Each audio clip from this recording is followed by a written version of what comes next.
Hello, friends. Welcome. I don't know about you, but have you been preparing if your school is going to be closed for an extended period of time? How you're going to handle this with either if you're a teacher or if you have students at home.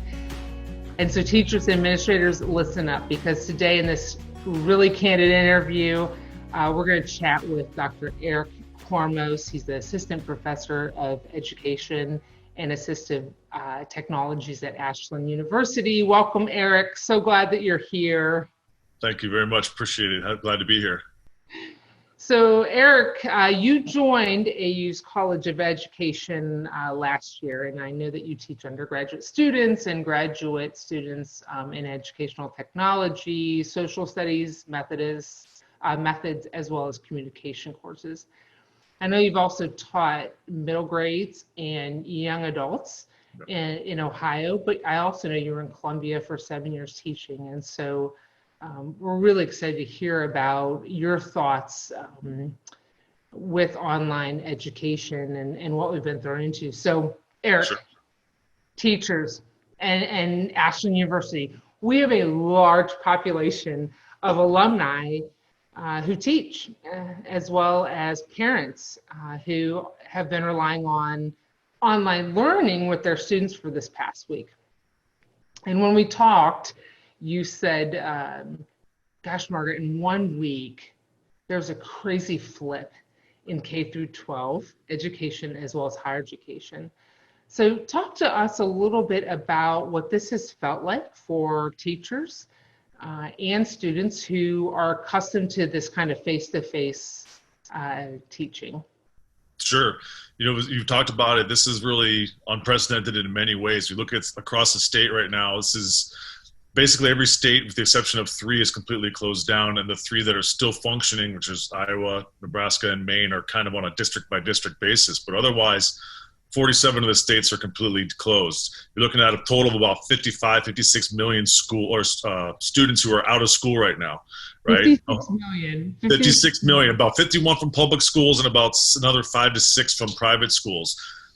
So altogether, it's like 130 some thousand schools that are completely out right now. There's nobody's attending any classes. So it's been a complete flip. As you mentioned, some places for some teachers, here's 5 hours or 1 or 2 days to completely revamp your curriculum for who knows how long, because some states are planning, technically, they haven't changed their due dates yet or when they're going back. They're planning to go back at the first or second week of April. As I mentioned, 6 are now out for the rest of the year, but everybody else kind of falls in between that area between now and June. And so it's a lot of uncertainty for teachers. And then you flip that around for the students, and now they have to do something completely different. Everything is online. Fortunately, a lot of them have been around technology really forever, but still it's intimidating. It's a lot of anxiety. And also you look at students who are in senior year of school. They have to graduate. They're trying to figure out what they're going to do for the fall. School sports and activities are completely canceled, so they lose out on those opportunities. If you're a student, you lose out on things like senior night at for your sports team, right? All those things. So it's not just like the schooling aspect and the content and the teaching. It's all those cultural things and those, especially smaller towns or communities, the school's the focal point of the community, right? And in many ways, that's kind of been removed from it. So, and even in higher ed, we had more online courses than in K-12, but certainly not all courses are or we're not online. So you have teachers or instructors who are going and trying to figure this thing all out on the side, and universities, everything's upside down. You're trying to figure out, get students home, get them safe, and all those things. So yeah, at least you can have solace in the fact that nobody's in this alone, whether you're a parent, you are a teacher, or somebody working in higher education. There's lots of people who are going through the same thing right now. Absolutely. Well, I told you my husband is a high school history teacher. Sure. And yeah, everything was flipped on its head, and they were told within hours you need to create curriculum to deliver, whether online or not, because some students don't have the technology right at home to do online education. So it really has flipped everything, upside down. Many of our alumni I've talked to are juggling the responsibilities of their own job, and then they're now trying to step in as their kids' teachers. And I have friends who have little ones, and I'm thinking, oh my gosh, my kids are 8th and 10th grades. They're pretty self-sufficient online. But I think about these parents who are like trying to do their own work and then also trying to educate especially their elementary school students. So what kind of actionable advice would you have for parents that are looking like, how do we support our children? I mean, I keep telling my friends, cut yourself a break here. This is unordinary times. Right. But yet there's a lot of anxiety for parents who aren't teachers. So what kind of advice would you have for those parents? I think the first thing would be, no one's expecting you to totally replace formal learning. Okay, so that's kind of a pressure to take off themselves in the first part. In terms of working with their child indirectly, is make sure there's some sort of routine and structure the student can get with. We think about school, K-12 schools, right? The school day begins at the same time every day, which means they're probably getting up around the same time every day. They're eating at the same time. All their classes are organized down to the minute to the bell rings. They get on the school bus and they're home at generally a certain time, right? So it's important, because they're not in school, they're not doing any of those things. So it's important to find some sort of compromise and structure. It doesn't mean they still have to get up at 6 or 6:30, but organize some sort of structure in there. That routine is important. Also, but think about, not just in terms of, okay, you have to teach the math, we have to look at math and science, but give them time to do things like play and physical activities. I know it's harder right now because everybody's kind of stuck inside the house, but understand that there's breaks built in. Make time for things like creative activities, making art or music, for instance, something that's simple that they can use to be more expressive in what they're doing. It's not just kind of that rote style of, you have to do this subject and this subject. Give them time to expand upon those creative things that happen as well. Things like, for instance, even high school students or older students, middle school students, activities like journaling can be very, very helpful for them. Kind of just help them, because again, talking about the anxiety of things, getting them to go back to those types of activities, just physically writing or journaling can really, really help. Try to limit exposure as much as you can to the news about the coronavirus. As you know, there's so much information, and maybe not misinformation, but sometimes incorrect or inaccurate statements coming out, or dates that are being set and then they get changed, which can create a lot more anxiety for the student themselves, because they have their schoolwork, but also they miss their friends. They want to get back to school for many of these other things. And hopefully that play that they're working on can actually come through in the middle of May, whatever it is. So just those types of things as well. And try to pay attention, if you can, to limit distractions that they face at home. It's very easy. I know from the perspective of a former teacher, it's hard enough to eliminate those in the classroom when they have smartphones and social media things on their computers and access to sports highlights. Well, I guess not right now, actually, that's kind of a bad example, but shopping for things or whatever it is, right? Try to eliminate that as much as you can. Set up rules where maybe the structure where they can't have their cell phone for X amount of time. Just try to eliminate that need to be on social media or texting with their friends or things of that nature, watching videos, whatever it is. And also for parents, I think it's a great opportunity for you to use, if you have social media, to now become more connected with your students' classes and their teachers. So for instance, if the class uses a Remind, which is an app that oh my gosh, I get Remind all the time for my kids. Yeah, it's great. That's a great way to stay in contact. A lot of these classes now have things like social media pages on Twitter, on Facebook, on Instagram. So this is an opportunity for you to maybe not necessarily reach out and contact the teacher. You can, but just a way to make another level of accountability for you to kind of follow along with what your students are doing.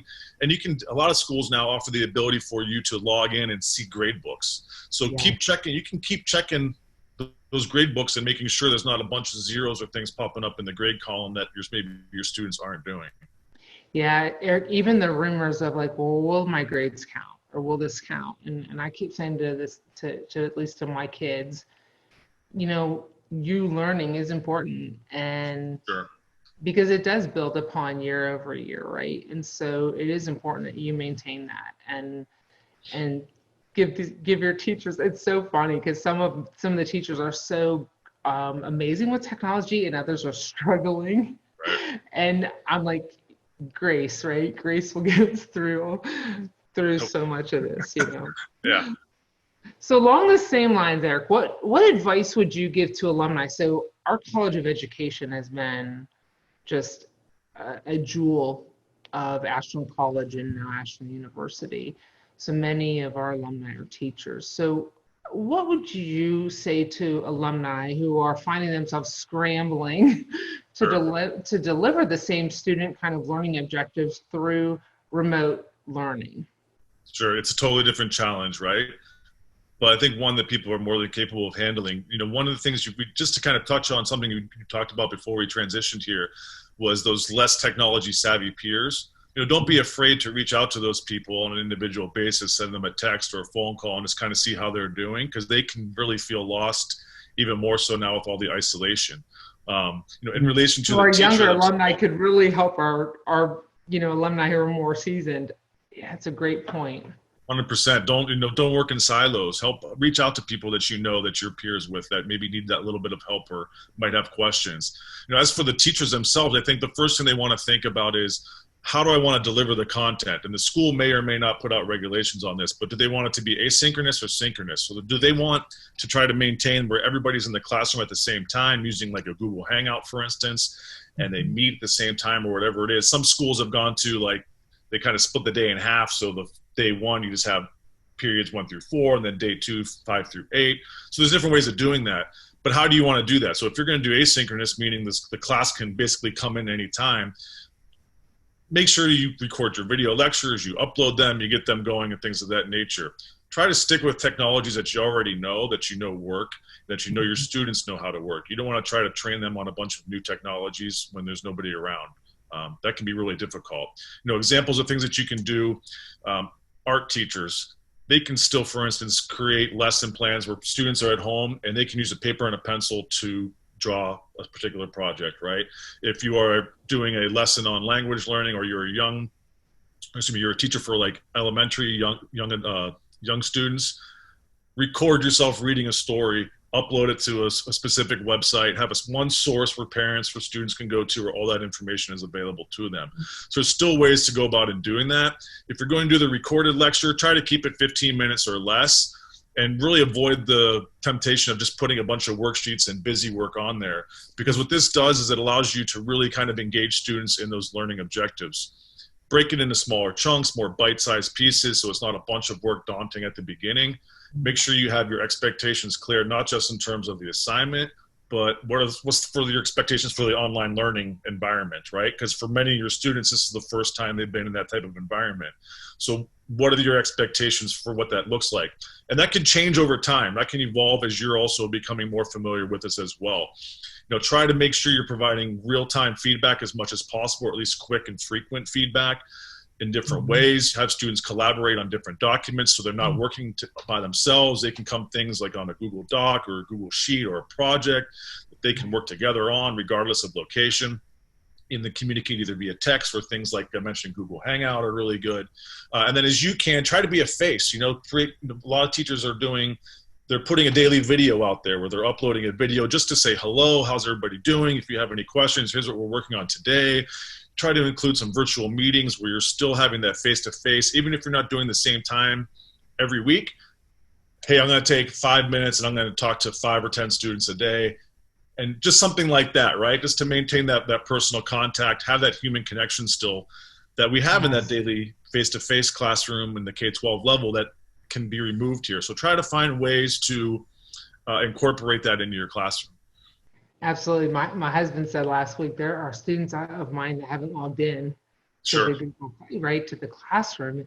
And so he's calling the parents, so-and-so's not, just calling to see how they're doing. Can we help in any way? And the parents like, excuse me, whatever the student's name is, Johnny, Mr. Pomfret's on the phone, wants to talk to you. And these students are like, oh my gosh, so Mr. Pomfret's actually watching what I'm doing.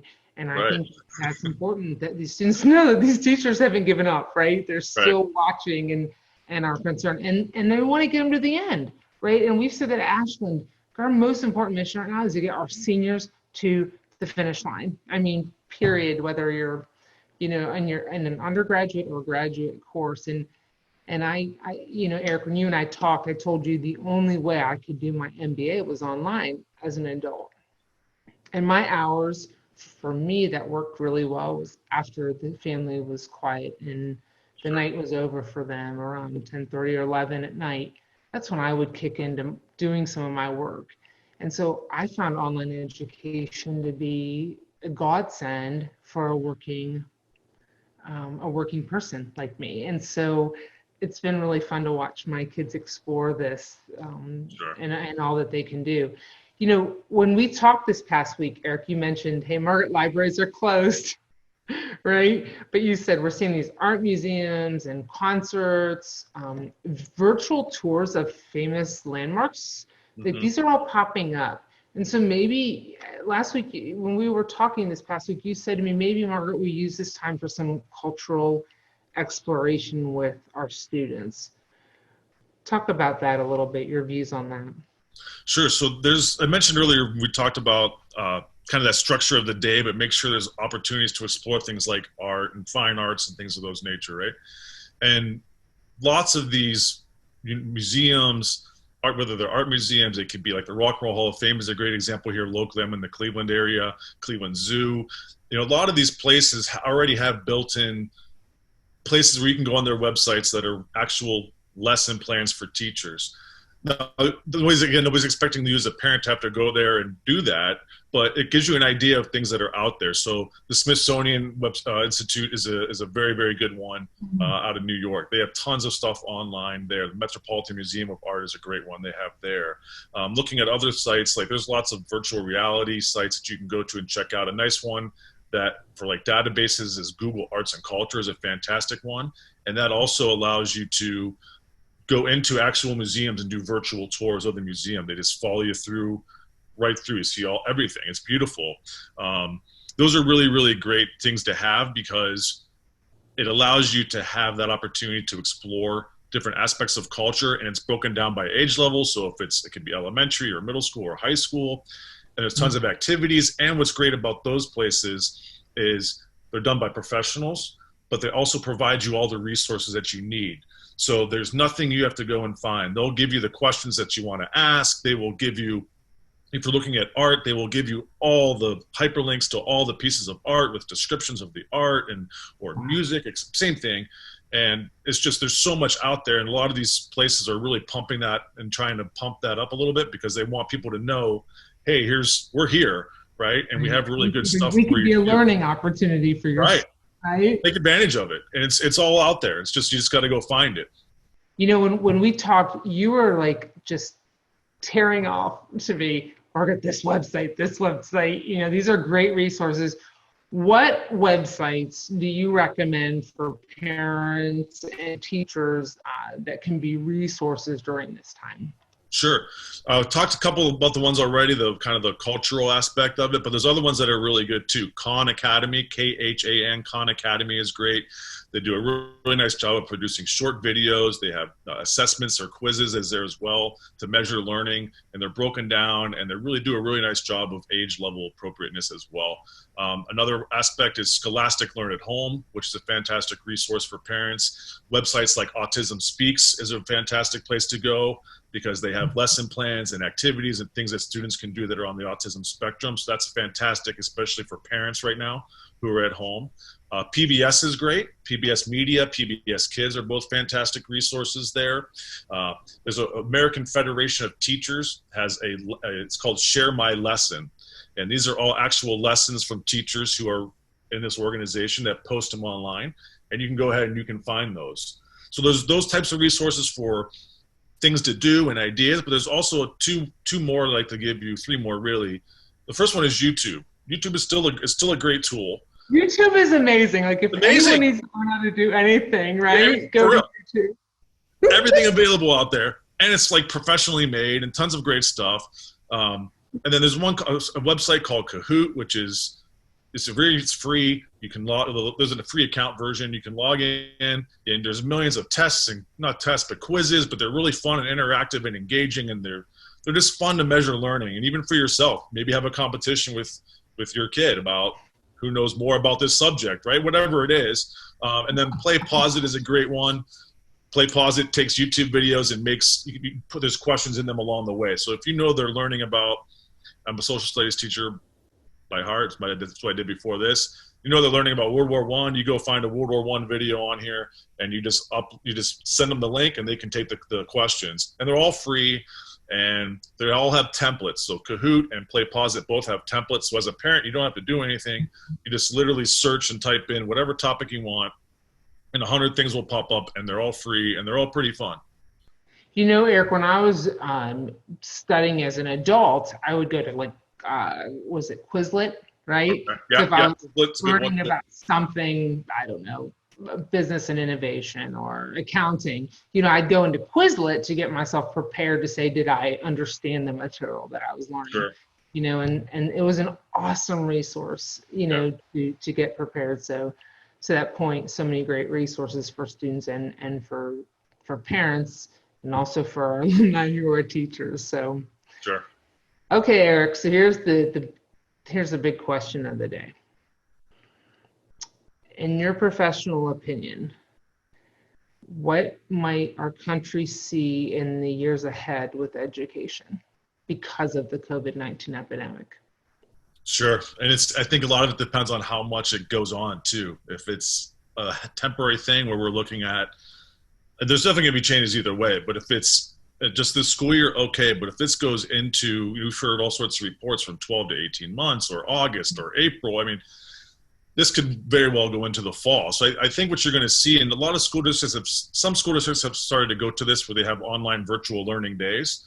So maybe the faculty comes in, but the content is delivered online. I think you can start to see some more of that type of learning going on, where you have more K-12 students themselves doing online virtual classes, whether that is maybe there's time built in during the school day where students are given not a study hall, but maybe time to work on an online course.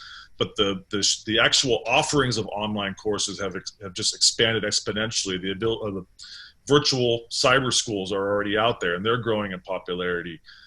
I can see that continuing to go. When you look at higher education in particular, more online learning programs, which you've seen in graduate school already, is kind of trended that way, out of getting rid of that face-to-face model. But I think you're going to see more of an uptick online in terms of programs, but also courses offered, because students now have been forced into having this online learning. And I think that's going to continue that. One thing I'm curious to see about is the impact that it's going to have on enrollments of schools. Will parents be more open to keeping kids at home and homeschooling? Because now they've done it for 6 months, and now all of a sudden maybe they see benefits to that. Private schools, private K-12 schools, will this not impact their tuition income that they have because students maybe aren't coming as much? I just see this continued shift to online. It presents teachers a great opportunity to really flip the learning style. So now, because they've started to build this content for an online classroom, this what we call the flipped classroom, now all of a sudden I think you're going to see a shift from that teacher-centered environment to this more student-centered, where more learning is placed upon the student at home in terms of reading or watching videos and those things, and then coming into class and doing more hands-on activities. I could see a shift there. And looking at higher ed, the finances of higher education, how is that going to impact higher education? I think you could see potentially, I hate to say it, but some institutions, and going back to some of these smaller private K-12 schools, closing down because regardless of technology, right? The economic impact of students not having jobs to be able to pay for courses, or parents not having the money to pay for things.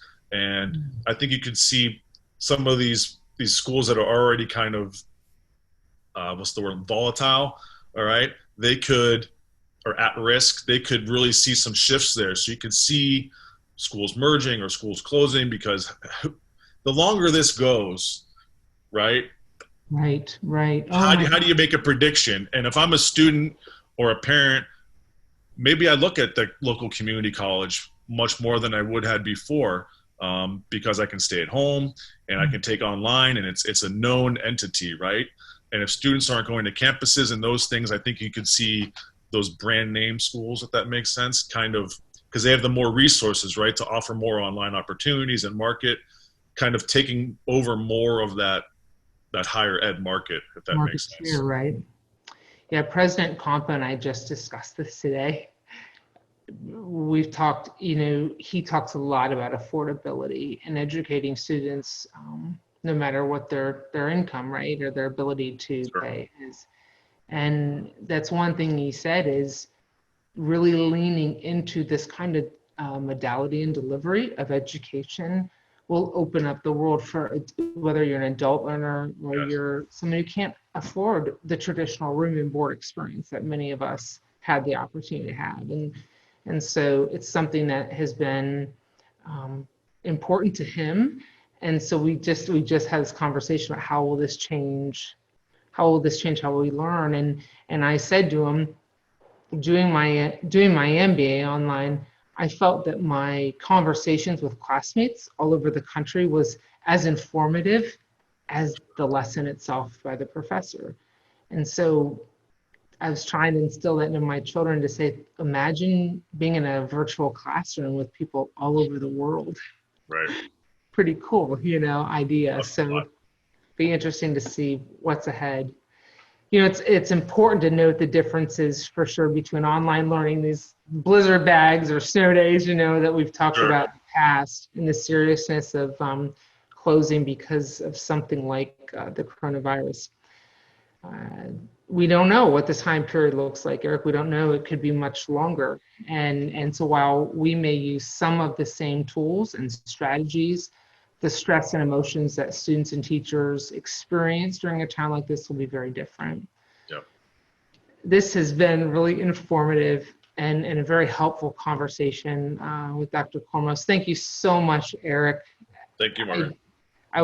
This has just been wonderful. We appreciate your time today and your resources. You've just been a blessing to our alumni and to community and students and parents. So thank you so much.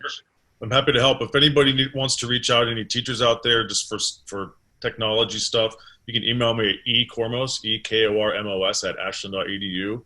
If you have any questions or maybe you're looking for some technologies that you would like to incorporate, feel free to shoot me an email.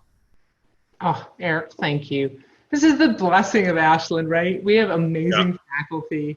And we're accessible faculty here. You get are. a hold of us. You can talk to us. If you email me, I'm going to email you. If you come here, you're going to be taught by us. You're not going to be taught by a graduate assistant or somebody else, somebody who's in the field and knows what's going on. And the accent on the individual at AU. I mean, it really is all about that, making ourselves available and helping people through whatever that is that they need help with.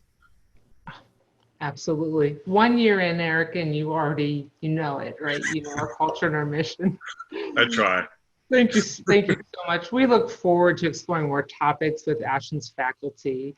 In the days and weeks ahead, we look forward to having more of these conversations every Sunday and Wednesday with experts from Ashland talking about the things that are on our mind, like the things we talked about with Erik today. If you have topics or areas that you would like to hear more about, just drop a note in the comment section below and know that together, Eagle Nation will get through this. Thank you so much for joining in. Thank you, Erik. Welcome. Thank you very much. Appreciate it. Take care. Bye.